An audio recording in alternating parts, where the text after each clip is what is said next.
알크 교문님께 장막 부흥에 서중환 앞에 액트교회를 섬기고 계시는 박재영 장로님인데요.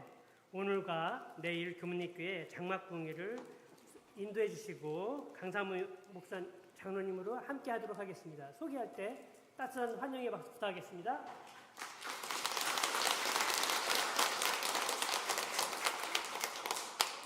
이제 장로님 나오셔서 과거의 성처로부터의 자유라고 하는 말씀으로 함께 은혜 나누도록 하겠습니다. 경청해 주시기 바랍니다.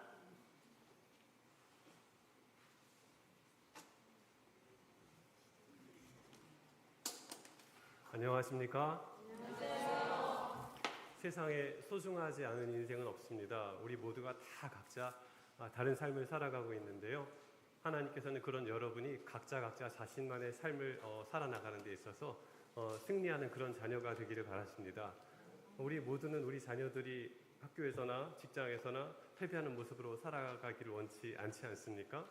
그래서 이번 장막 부흥의 시간들을 통해서 하반기를 맞이하는 이 순간에 있어서 우리가 어떻게 더 승리하고 멋지고 아름답고 고결한 신앙생활을 할 수 있을 것인가에 대한 무기를 함께 제공받는 것입니다. 그래서 저는 가급적이면 제가 체험하고 깨닫고 알고 이해하는 것들을 짧은 시간 안에 전달하려고 하니까 조금 말이 빨라질 수 있겠죠? 여러분께서 이해하시고 우리 함께 지금부터 시간을 시작해 보도록 하겠습니다.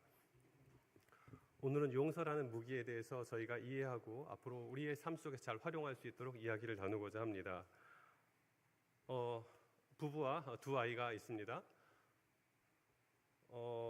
저도 아들만 둘인데요. 어느 부부가 아들이 둘이 있었어요. 그런데 여러분들이 곧 아시게 되는 것처럼 한 아들은 잃어버리고 죽게 되고 다른 한 아들은 유랑하고 방황하는 삶을 살게 되었습니다. 왜 그렇게 된 것일까요? 성경 말씀이 이렇게 되어 있습니다. 여자가 그 나무를 본즉 먹음직도 하고 보암직도 하고 지혜롭게 할 만큼 탐스럽기도 한 나무인지라 여자가 그 열매를 따먹고 자기와 함께 있는 남편에게도 주매 그도 먹은지라. 이들이 한 나무의 열매를 먹었기 때문에 어떤 결과가 일어났냐면 한 아들은 죽고 한 아들은 평생 유리하며 방황하는 그런 삶을 살게 되는 비참한 결과를 맞이하게 되었습니다. 이렇게 행복했던 가정이 밝고 맑고 함께 행복을 누렸던 가정이 슬픔을 맞이하게 되었습니다. 이 이유에 대해서는 창세기 2장 8절 9절에 이렇게 기재되어 있습니다. 보시죠. 창세기 2장 8절 9절에 보면 동산의 한가운데에 Tree of Life, 생명의 나무가 있고 Tree of Knowledge of Good and Evil 해서 지식의 나무, 선과 악을 알게 하는 지식의 나무가 있다고 얘기합니다. 이제 여러분 잘 아시겠지만 제가 오늘 교회에 오다가 횡단보도 좀 마음이 급해서 빨간색 불을 그냥 무시하고 건넜는데 경찰이 저를 잡아가서 1년 동안 감옥에 있게 한다면 너무 억울하겠죠. 근데 우리가 모두 아는 것처럼 아담과 하와는 무엇을 했습니까, 여러분? 선악과 과일 나무를 먹은 것입니다. 그런데 그들이 죽고 여러분과 제가 모두가 죽게 되는 그런 운명에 처하게 되었습니다. 조금 잔인하지 않습니까? 법률적으로는 저희가 재판할 때 두 개의 판단을 합니다. 형사재판에서는 유무죄의 판단을 하고 두 번째는 어떤 판단을 하냐면 양형 판단이라는 것을 합니다. 형이 가벼운지 무거운지 적절한 양을 찾아가는 것인데 선악과를 먹는 부분에 있어서 하나님의 판단이 유무죄 판단은 옳은 것 같은데 양형 판단은 우리에게 너무 가혹하지 않습니까? 우리가 이 부분에 대한 이해를 해야 우리 삶이 자유롭고 풍요로울 수가 있는데요. 이 지식의 나무, 선과 악을 알게 하는 지식의 나무를 먹는 것이 어떤 의미인지에 대해서는 창세기 3장에 적혀 있어요. 너희가 그것을 먹는 날에는 너희 눈이 밝아져서 하나님과 같이 되어 선악을 알 줄 하나님이 아심이니라. 무엇이라고 되어 있습니까? 너희가 그것을 먹으면 어떻게 된다? You will be like God. 너희가 곧 누가 된다? 하나님이 된다라는 것입니다. 우리가 역사적으로 알죠? 역사적으로 반역죄는 어떻습니까? 그에 대한 형벌이 제가 좀 더 크게 하겠습니다. 낮추셔도 제가 크게 하겠습니다. 역사적으로 반역죄는 뭐죠? 사형입니다. 그래서 우리가 선악과를 먹는다는 것은 우리가 하나님께 반역했다라는 것이고 그것은 사형에 해당하는 죄를 저지른 것이죠. 인간이 누구의 자리를 탐낸 것입니까? 인간이 하나님의 자리를 탐낸 것이 선악과를 먹은 사건입니다. 그래서 유일하게 그 해결을 할 수 있는 방법은 딱 하나입니다. 인간이 하나님의 자리로 가고 싶다. 내가 저 자리를 내 자리와 바꾸고 싶다라고 얘기했을 때 우리에겐 죽음이 이르러왔고 그것에 대한 유일한 해결책은 또 다른 자리 바꿈입니다. 우리가 하나님의 자리를 탐내고 교만하고 판단하고자 했을 때 그 반역을 일으켰을 때 우리에게 죽음이 이르러 온 것처럼 그로 인해서 죽음의 자리에 가 있는 인간을 향해서 하나님께서 어떻게 하셨습니까? 하나님께서 내가 저 자리와 바꾸겠다라고 말씀하시고 또 다른 자리 바꿈을 우리에게 허락하신 것이 바로 십자가입니다. 이 자리 바꿈이 있지 않으면 우리는 어려워요. 우리가 우리의 본성에 반해서 하나님의 자리를 탐하고자 했을 때 죽음이 이르러 온 것처럼 예수님께서도 죽음의 자리에 오시는 것이 그분의 본성에 반한 것이지만 사랑으로 이렇게 한 것입니다. 그런데 어떤 사람들은 이렇게 얘기해요. 나는 내가 선악과를 먹지 않았어. 우리 중에 선악과 먹은 사람 아무도 없죠? 예, 난 억울해. 나는 죄 없는 생명만 받을 거야. 이건 어떻게 생각하십니까? 저도 이 고민을 한참 했었어요. 그런데 어느 한 사건을 처리하다가 이 고민을 완전히 해결할 수 있는 계기가 있었습니다. 한 아버지가 있었는데요. 여러분들 가끔 뉴스에서 보시는 것처럼 사이버 도박이라고 해서 인터넷 도박장을 크게 열었어요. 그래서 이 아버지가 수십억, 수백억을 벌었어요. 그리고 그 아들은 이 아버지가 40대 후반 정도 됐었는데 그 아들은 이제 이 아버지가 가져온 이제 재산으로 슈퍼카를 타고 행복하게 지냈습니다. 그러다가 어떻게 됩니까? 꼬리가 길면 결국 밟히는 법이죠. 이 아버지가 이 죄가 드러나서 이렇게 하고 이제 감옥에 가게 됐습니다. 그리고 검찰은 그로 인한 어떤 수익들을 피해자들에게 돌려주기 위해서 이제 추징을 이렇게 하기 위해서 이제 그 재산에 대해 압류를 했어요. 근데 이 아들을 제가 수사 기록에서 보니까 아들이 뭐라고 얘기하냐면 이건 억울하다. 내가 아버지에게서 재산은 다 받았지만 이에 대한 책임은 지고 싶지 않다. 왜 내 재산을 가져가느냐? 이건 내 거다라고 얘기하는 거예요. 이 아들의 말이 틀려요, 옳아요, 여러분? 이 아들의 말이 옳아요, 틀려요? 틀린 것입니다. 내가 아버지에게서 상속받으려면 아버지의 좋은 적극 재산도 상속받지만 소극 재산, 채무도 상속받아야 되는 것이죠. 좋은 것만 빼먹겠다고 하는 것은 말이 되지 않는 것입니다. 여러분은 누구로부터 이 생명을 부여받았습니까? 하나님께로부터 부여받았지만 우리의 맨 위에는 누가 있어요? 아담으로부터 우리의 생명이 온 것입니다. 그렇죠? 자, 그러면 우리는 어떤 생명을 받은 것입니까? 죄가 있는 생명을 받은 것입니다. 그래서 그에 대한 책임을 지는 것입니다. 어떤 사람은 얘기해요. 나는 죄 없는 그 생명을 받고 싶어요 라고 하면 그는 생명조차도 내어놔야 합니다. 왜냐하면 좋은 것만 골라서 받는 그런 일은 없거든요. 그래서 우리나라 상속법 체계에도 부모님의 것을 상속받으려면 그 재산뿐 아니라 채무도 함께 상속받도록 되어 있습니다. 그래서 우리 모두가 각자 무슨 죄라고 얘기합니까? 원죄를 지고 있기 때문에 우리에게는 모두가 십자가가 필요한 그런 사람들인 것입니다. 그래서 이렇게 나무에서 시작된 죽음은 나무에서 해결되도록 그것이 바로 하나님의 원리이고 구약으로부터 신약 마지막 책까지 이어지는 바로 그런 내용인 것입니다. 그래서 신약 로마서 6장 23절에 이렇게 얘기합니다. 죄의 삭은 사망이요 하나님의 은사는 그리스도 예수 우리 주 안에 있는 영생이니라. 그래서 죄, 즉 우리가 잘못된 자리, 선악과를 먹음으로써 그 자리 바꿈하려고 했을 때에 하나님께서는 새로운 자리, 즉 인간의 그 자리에 그분이 오시고 우리가 그 자리에서 벗어나도록 자리 바꿈 해주심으로써 우리에게 은혜가 이르러 온 것입니다.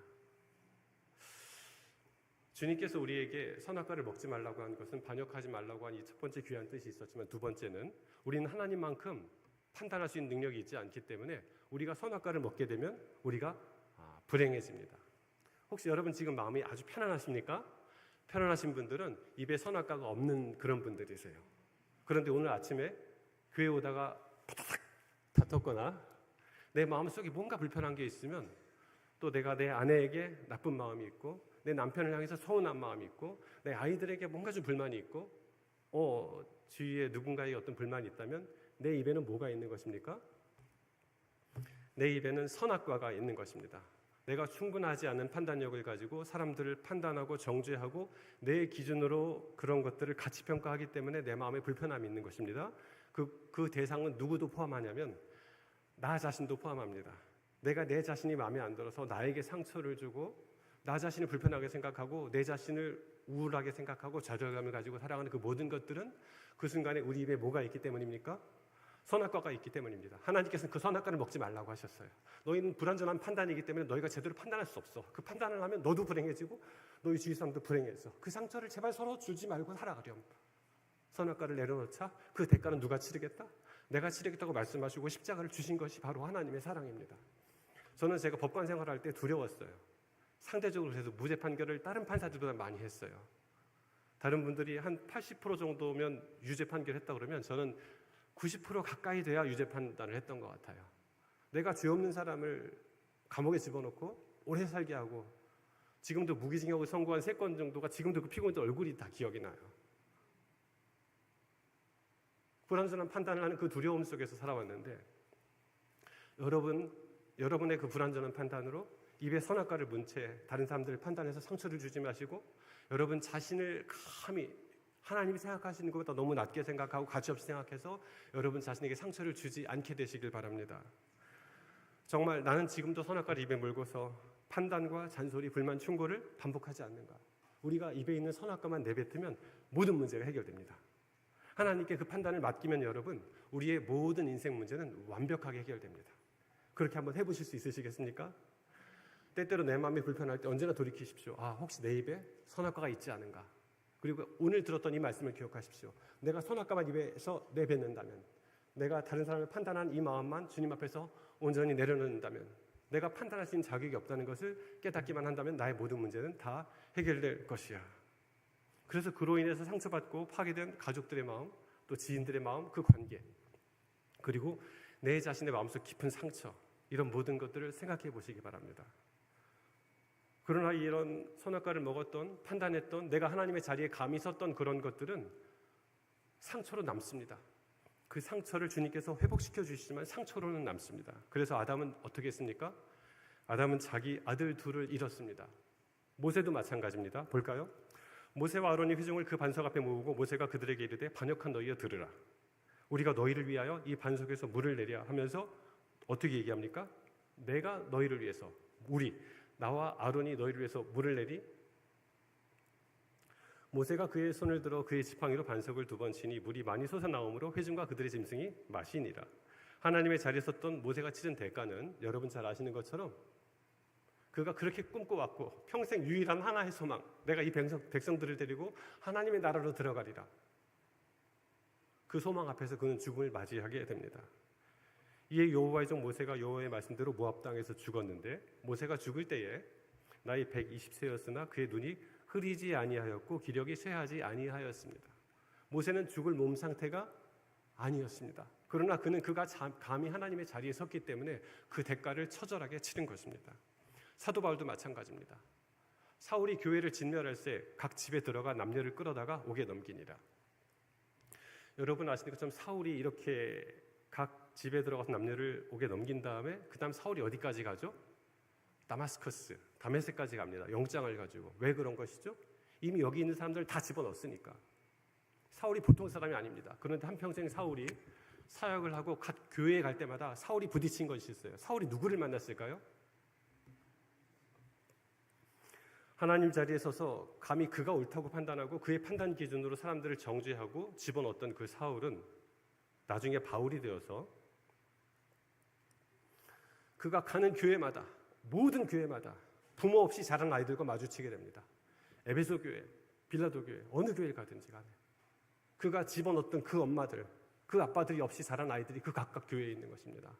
사울은 비록 그가 회개하고 가장 아름다운 사람이 되었지만 그가 하나님의 자리에 서서 판단하고 정죄하고 상처를 줬던 그 모든 상처들을 늘 생각하면서 평생을 살았습니다.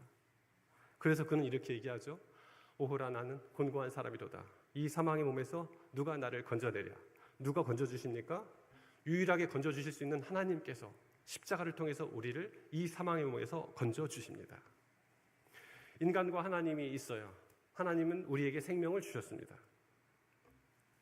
하나님께로부터 온 생명, 그러나 우리가 선악과를 먹음으로써 하나님을 향해서 반역했을 때에 우리는 그 생명에서 이 단절되는 결과를 얻게 됩니다. 이 단절을 어떻게 연결할 것인가? 중국에 한 여자가 있었어요. 남편과 잘 살고 있었습니다. 그런데 어느 날 이 남편이 이제 다른 여자와 관계를 가지게 되고 뭐 그렇게 그런 일이 있었습니다. 이 여자가 그걸 참지 못하고 어떻게 했을까요? 중국은 우리나라보다 훨씬 무서운 나라죠. 그래서 이 여자가 그 남편과 그 여자를 독살했어요. 2명이 죽었습니다. 그러면 중국은 우리나라와 달리 이제 사형을 실제 집행하기도 하는 나라죠. 그리고 사형수는 일반인과 다른 어떤 옷을 입습니다.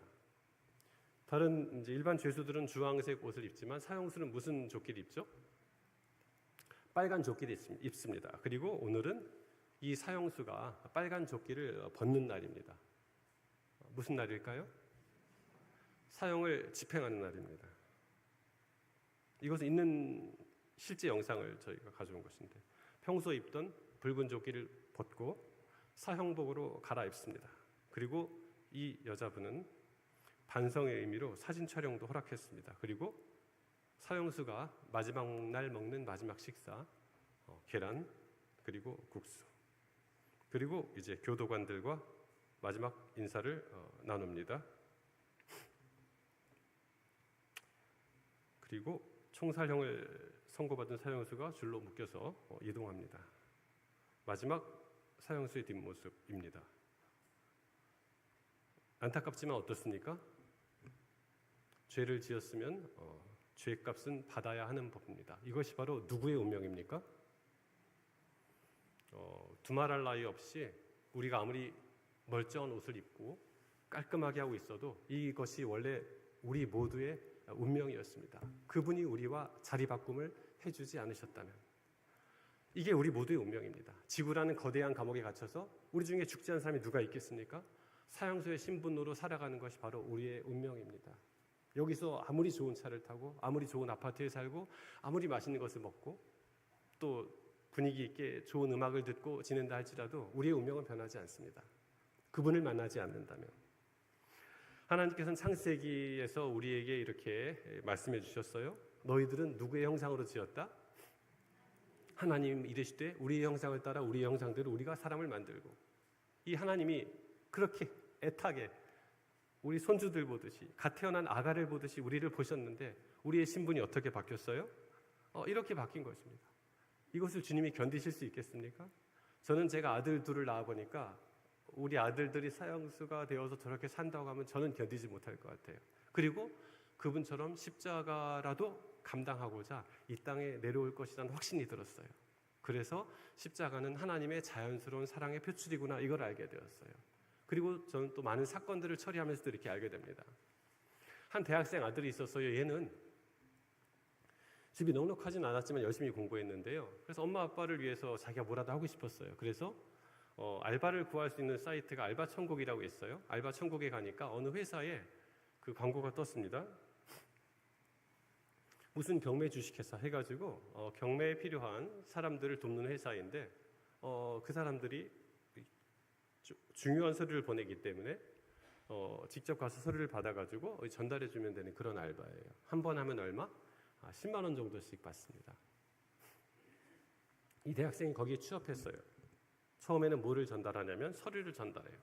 그 다음에는 그 서류가 그 살려고 하는 그 사람이 이제 지금 은행에 가서 돈을 해서 보내야 되는데 바쁘니까 바로 돈을 좀 받아와라 해서 돈을 받아오게 됩니다.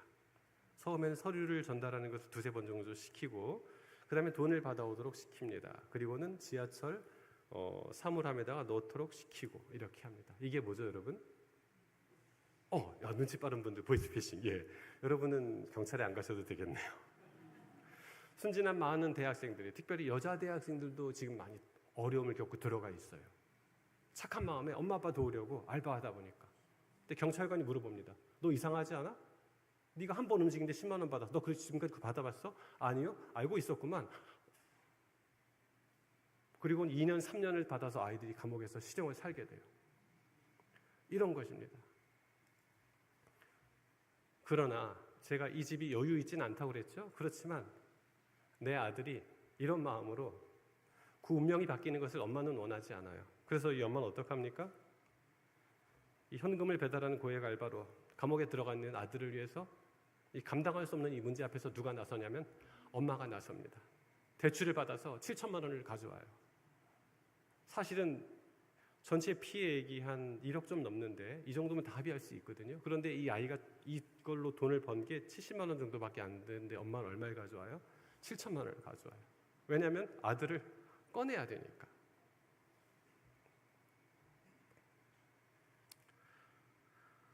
한 딸이 있었어요. 정말 아빠가 이 딸을 잘 키우고 사랑했어요. 근데 이 딸은 어렸을 때부터 너무 착해서 이 다른 사람들의 말을 잘 거절하지 못한 이런 성격이었어요. 특별히 고등학교 때 왕따를 당하면서 그런 성격이 더 굳어졌어요.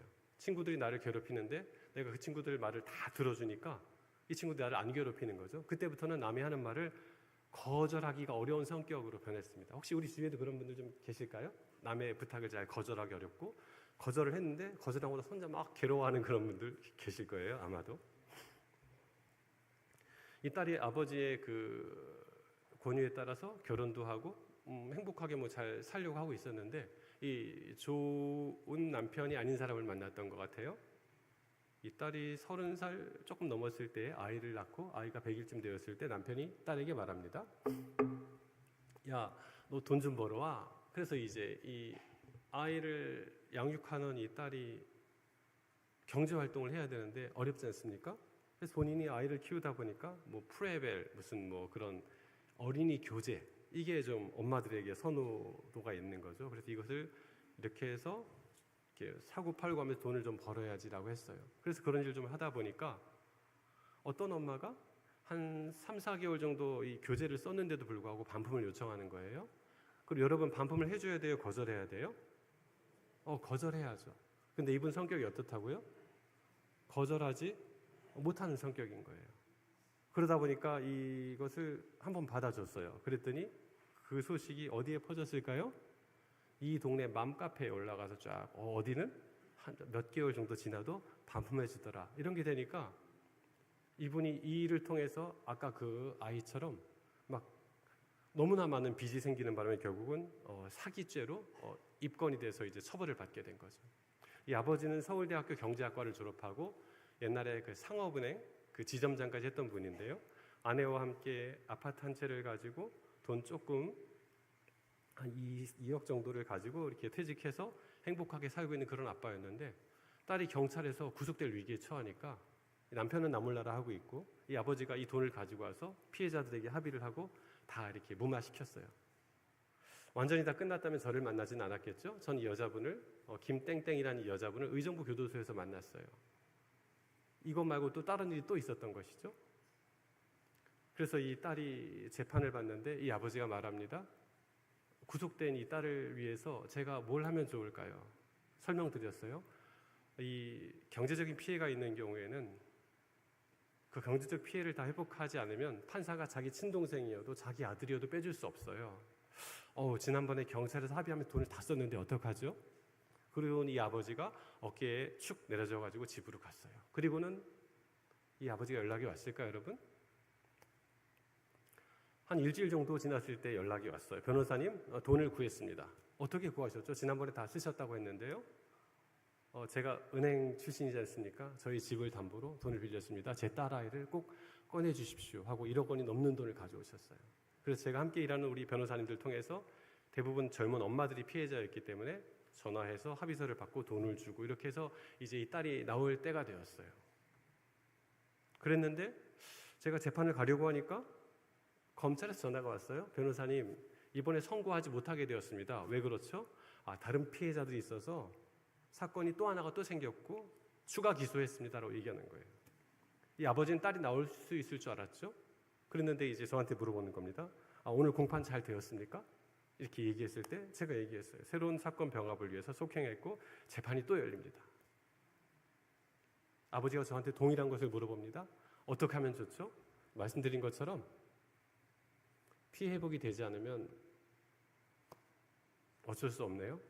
이 아버지가 전보다 더 힘없는 모습으로 되돌아갔지만 딸을 사랑하고 딸의 목숨을 자신의 목숨처럼 생각하는 하늘 아버지와 같은 이 아버지가 다시 일주일 정도 지나서 연락이 왔어요. 어떻게 연락이 왔을까요?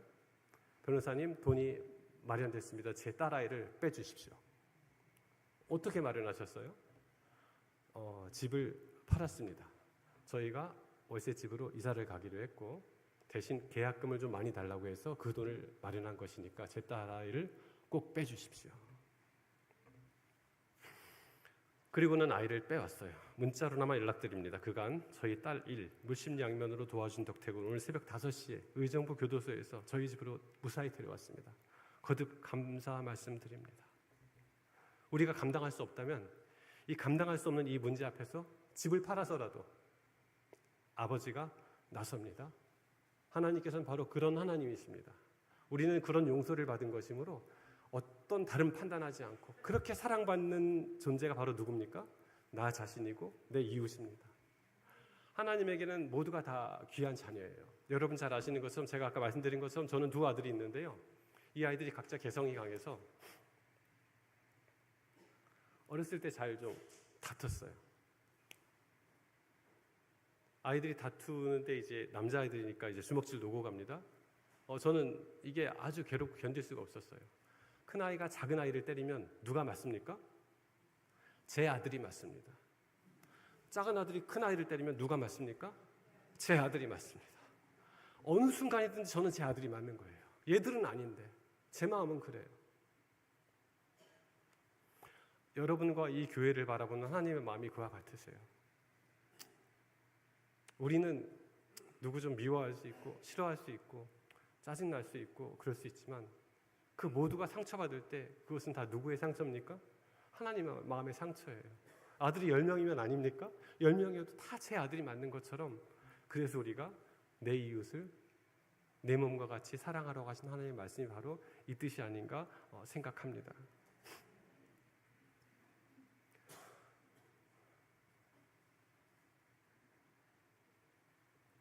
작은 영상 하나 보겠습니다.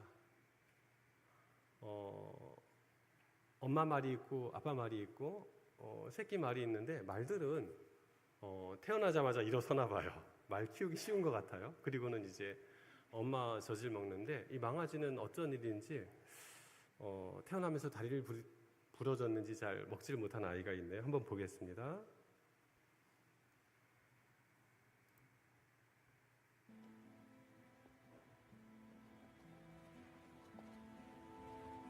올해는 밤에 공격당해 목숨을 잃은 망아지가 많습니다.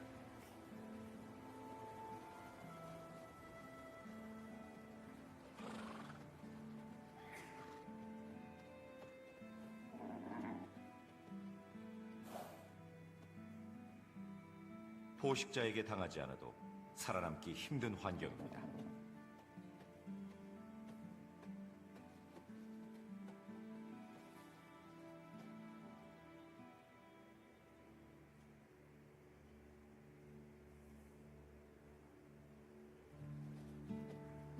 망아지는 홀로 서지 못하면 젖을 먹을 수도 없죠. 암컷이 누워서 젖을 주면 너무 위험합니다.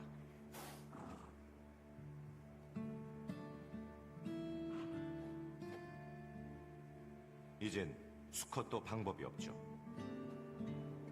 무리를 지키기 위해 돌아가야 합니다.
여러분 보신 것처럼 이 망아지는 죽고 말았습니다. 그 어머니가 차마 떠나갈 수 없어서 다시 돌아왔지만 망아지 곁에 누워서 젖을 주는 선택, 본능에 반하는 선택을 그는 하지 못했어요. 이 망아지의 모습이 선악과를 먹었던, 서로 상처를 주었던 우리들의 모습입니다. 예수님, 그분이 본능적으로 누워서 젖을 줄 수 없는 그런 상황이셨지만 그분이 우리와 자리를 바꾸시고 십자가의 저주 아래 놓인 우리 대신 그 빚을 다 갚으셨어요. 그분의 사랑 때문에 우리의 허물을 다 도말해 주셨습니다. 내 백성이 나를 떠나서 돌아섰지만 어때요? 내 사랑이 내 백성을 포기 못하니라고 말씀하세요. 그리고 그분은 우리를 흑암의 권세에서 건져내사 그의 사랑의 아들의 나라로 옮기셨기 때문에 우리가 그 아들 안에서 속량 곧 죄사함을 얻게 된 것입니다. 그분이 찔렸기 때문에 우리의 모든 허물이, 우리의 죄악이 다 사해지고 치료받으며 우리가 평화를 누리고 나음을 입게 되는 것입니다. 이분이 주신 이 용서를 마음껏 누리시고 받게 되시길 바랍니다. 더 이상 내 자신을 정죄하지 말고 해방감 속에서 행복하게 살게 되시길 바랍니다. 그런데 두 번째 주제가 있습니다. 용서가 주는 또 다른 자유인데요. 주님께서 우리에게 가르쳐 주신 주기도문에 보면 이렇게 되어 있습니다. 우리가 우리에게 죄 지은 자를 사하여 준 것 같이 우리의 죄를 사하여 주옵시고 라고 얘기해서 성경은 죄를 무엇으로 표현합니까? Forgive us our debt 해서 우리의 빚을 갚아 주십시오라고 얘기합니다. 대한민국에는 이제 법원이 있죠. 검찰도 있는데 법에는 이제 일반적인 민사 형사 사건을 다루는 일반 법원이 있고요. 특별법원은 한 3개 정도가 있습니다. 첫 번째가 행정법원이라고 있어요. 서울행정법원 들어보셨습니까? 예. 또 어떤 특별법원이 있을까요? 여러분 아시는 것처럼 이 가정법원이 있습니다. 그래서 특별한 이제 가정의 문제들 다루는 법이 있고 또 다른 게 뭐가 있을까요? 어려운 문제죠. 법률 문외한이신 여러분들에게 회생법원이라는 게 있습니다. 회생법원 들어보셨습니까? 파산과 면책 또 회생 절차를 담당하는 법원인데요. 일반 민사법원 또 행정법원, 가사법원과 다르게 회생법원에는 어떤 원리가 적용하냐면 은혜의 법률이 적용합니다. 그래서 우리가 이 빚을 감당할 수 없을 때 평생 그냥 그런 모습으로 돌려막기 하면서 평생 살아야 하는가? 이 사람을 그렇게 두는 것이 옳습니까? 옳지 않다고 보는 것입니다. 사회 전체를 위해서라도 숨통을 틔워주고 우리 사회의 올바른 구성원으로 살아갈 수 있도록 하자라고 하는 것입니다. 그래서 법을 알면 일가족이 빚 때문에 무거워서 자살하는 그런 일은 없습니다.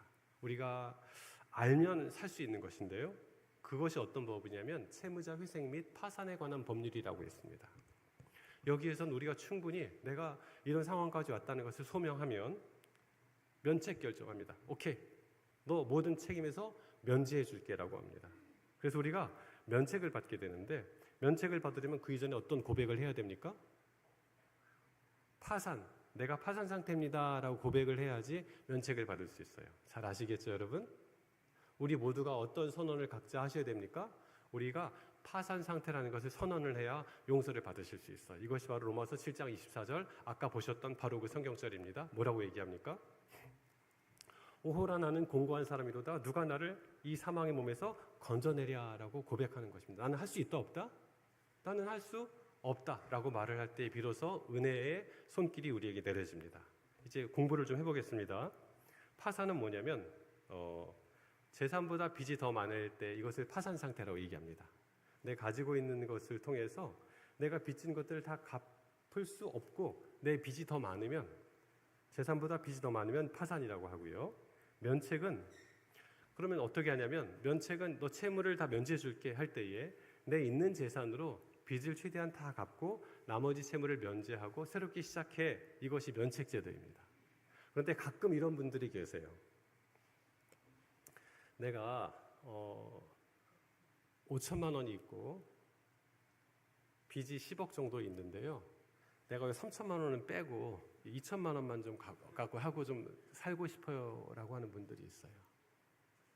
그럼 법원에서는 이렇게 쭉 하다가 보고 면책 불허가를 하게 됩니다. 그럼 다시 또 평생 이 빚 속에 살아가야 돼요. 여러분 어떻습니까? 이런 분들 이해할 수 있으세요? 내가 내 갚을 빚은 조금 덜 갚고 내 빚은 좀 다 면제해 주세요라고. 이거 우리가 머리로는 이렇게 하면 안 된다라고 이해할 수 없지만 혹시 가슴으로는 이해되지 않으세요? 난 이거 이해되던데.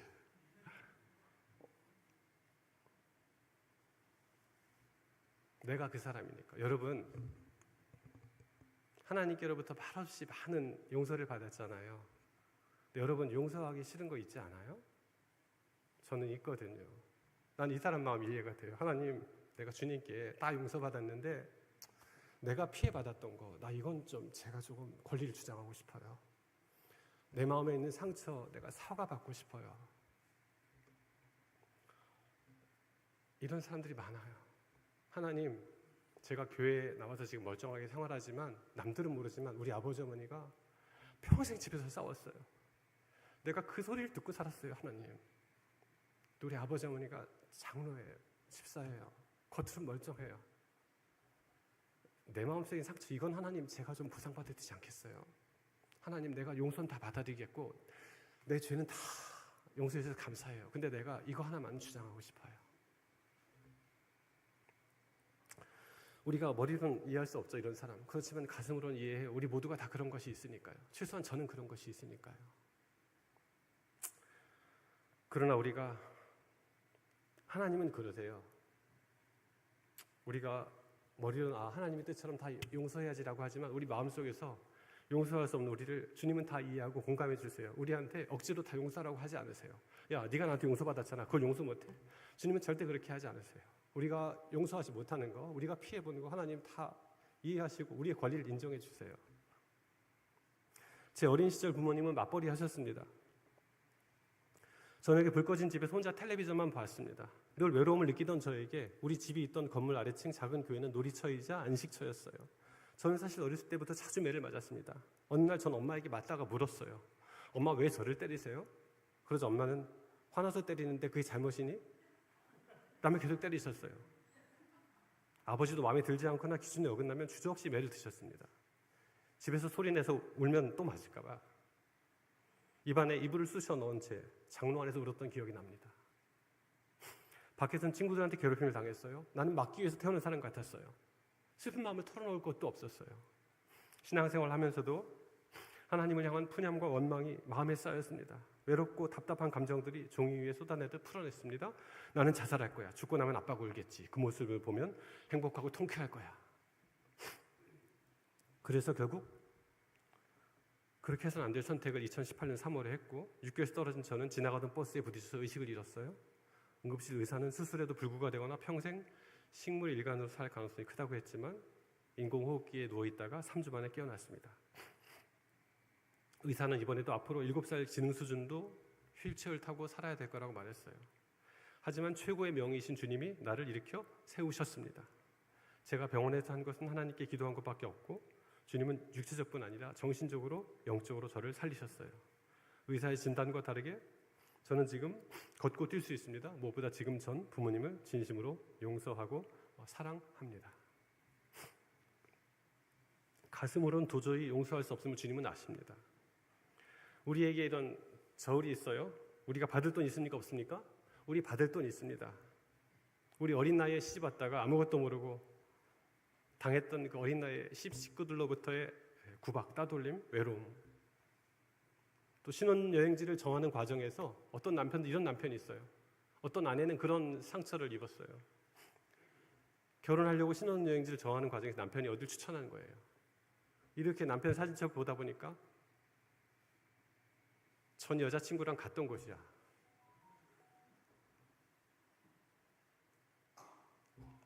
이해를 할 수가 없는 거예요. 또 어떤 사람은 내가 믿고 지인에게 돈을 빌려줬는데 돈을 안 갚아요.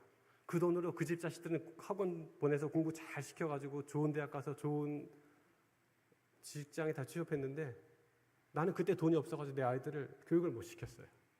그것 때문에 내 아이들은 지금 제대로 자리도 못 잡아. 여러분, 이런 사람을 용서할 수 있겠어요? 용서하기 어렵죠. 하나님은 그런 마음을 다 아세요. 그래, 네가 갚아야 될 돈이 많고 죄의 빚이 많지만 너가 받을 돈 있는 거 내가 알아. 우리는 늘 이렇게 얘기합니다. 나는 피해자예요. 나는 피해자예요. 하나님께서 말씀하세요. 너 피해자인 거 맞아. 그렇지만 더 큰 피해자가 있어. 아까 설명드렸죠? 파산은 뭡니까? 재산보다 빚이 더 많으면 파산이에요. 여러분 파산 상태에 계실래요? 면책당하실래요? 면책 좋죠. 있는 재산도 빚을 최대한 다 갚고 나머지 채무를 다 면제받는 것입니다. 자유를 얻는 것입니다.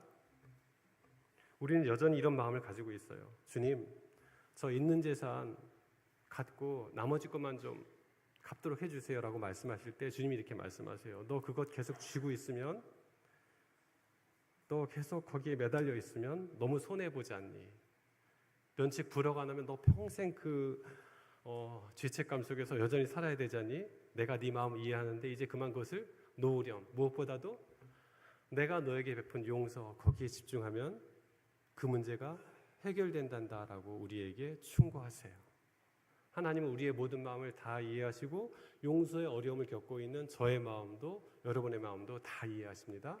이 하나님 앞에서 우리가 이 문제를 온전히 풀게 되기를 바랍니다. 용서하지 않으면 여러분, 용서하지 못하는 사람이 가장 큰 상처를 받습니다. 왜냐하면요, 인간의 잠재의식은 너무나 무서워서 내가 누군가를 용서하지 못하고 있으면 내 잠재의식 속에 용서받지 못하는 죄가 있구나라는 확신이 듭니다. 그리고 내가 하나님께로부터 온전히 용서받았는가에 대한 확신을 갖지 못하고 그 불신 속에서 살아가게 돼요. 왜냐하면 내가 용서하지 못하는 죄가 있으니까. 내 죄도 용서하지 못할 죄가 있다고 생각하기 때문에 용서하지 않으면 용서하지 못하는 이 사람이 그 불안감, 존재적인 불안감 속에서 살아가게 됩니다. 그래서 주님께서 팔복에서 이렇게 말씀하셨죠. 긍휼히 여기는 자는 복이 있나니 그들이 긍휼히 여김을 받을 것이며. 하나님께 충분히 넉넉하게, 정말 넉넉하게 용서받으신 저와 여러분, 이제 다른 사람들을 향한 용서의 첫 걸음을 함께 내디딜 수 있게 되시기를 간절히 바랍니다. 우리가 그동안 그런 용서에 실패했기 때문에, 그런 과거의 상처들 때문에 지금의 내 삶에 발목이 잡혀서 더 이상 나가지 못하고 자꾸 쓰러지고 괴로울지라도 곧 보게 될 이 영상의 아기 사자처럼 좌절하지 말고 끝까지 용서의 길로 나갈 수 있게 되기를 바랍니다. 작은 아기 사자 영상을 보고 말씀을 정리하고자 합니다. 이 아이는 아파요. 불편해요. 엄마가 자기를 돌봐주지도 않아요. 그렇지만 실패하지만 좌절하지 않습니다.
여러분, 용기와 집념의 아기 사자를 향해서 박수 한번 칠까요? 우리가 그동안 평생 살아오면서 우리 입에 있었던 선악과 때문에 많은 상처를 주고 나도 받고 그렇게 살아왔습니다. 그리고 우리가 용서에 도전했지만 많이 실패했어요. 이 이야기의 끝을 말씀드리자면 이 아기 사자는 결국 라이언킹처럼 건강한 숫사자로 잘 자라나게 됩니다. 여러분과 저도 용기와 집념의 아기 사자처럼 용서에 실패하고 또 실패했고 내 마음이 움직이지 않아서 괴로웠지만 하나님의 용서의 사랑을 생각하고 다시 생각하고 십자가의 은혜를 생각하면서 이 아기 사자처럼 용기와 집념을 가지고 다시 한번 용서의 길로 나아가 보시지 않겠습니까? 그 용서를 통해서 성공하실 때 비로소 우리가 과거의 상처로부터 치유받고 새로운 삶을 시작할 수 있게 됩니다. 더 이상 과거에 매이지 마십시다. 그것을 위해서 그분이 찔리셨고 그것을 위해서 그분이 상하셨고 징계를 받으셨고 채찍에 맞으셨습니다.